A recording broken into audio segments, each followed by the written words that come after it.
বন্ধুরা, একটি ভয়ঙ্কর বিষয় আপনাদের সাথে শেয়ার করতে যাচ্ছি। শত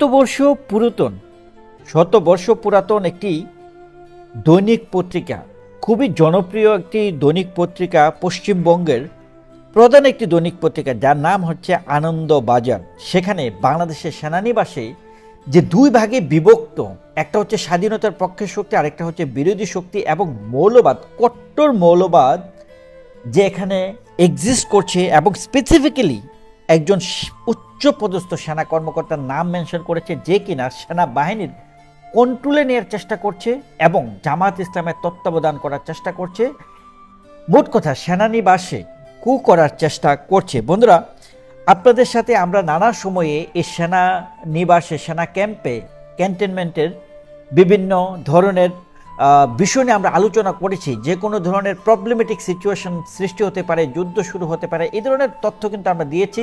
এই জিনিসগুলো কিন্তু আমরা কোনো একদম জেনুইন সোর্স থেকে যে আমরা কোট করে আপনাদের কাছে প্রেজেন্ট করতে পারিনি, কিন্তু ফর দ্য ফার্স্ট টাইম এবার আমরা কিন্তু এইরকম একটি শক্তিশালী এবং জনপ্রিয় একটি গণমাধ্যম, একটি দৈনিক পত্রিকায় কিন্তু আমরা এই তথ্যটি পেয়েছি, যেখানে স্পেসিফিক্যালি যে সেনা কর্মকর্তার নাম মেনশন করা হয়েছে। আপনারা জানেন যে প্রধানমন্ত্রী শেখ হাসিনার সরকার পতন হওয়ার পরে যাকে বারবার আসলে পদোন্নতি করা হয়, পদোন্নতি যাকে করা হয় তার নামটাই আসলে মেনশন করা হচ্ছে লেফটেন্যান্ট জেনারেল মোহাম্মদ ফাইজুর রহমান। তিনি বর্তমানে তিনি যে পজিশনটি আসলে হোল্ড করে আছেন, তিনি হচ্ছেন QMD, মানে কোয়ার্টার মাস্টার জেনারেল। তিনি সেনাবাহিনীর কোয়ার্টার মাস্টার জেনারেল হিসেবে দায়িত্বরত আছেন এই মুহূর্তে। এবং তিনি, আপনারা জানেন যে গত সপ্তাহে তিনি পাকিস্তানের যে আপনার ইন্টেলিজেন্স, তাদের যে আপনার ইন্টেলিজেন্স ISI এর সাথে তিনি বৈঠক করেন।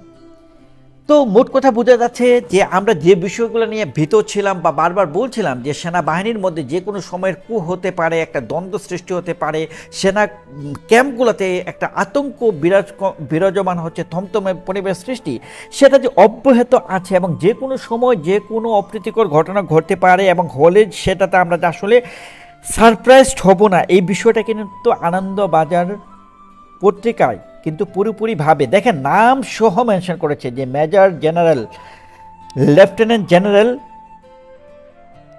আপনার ফাইজুর রহমান।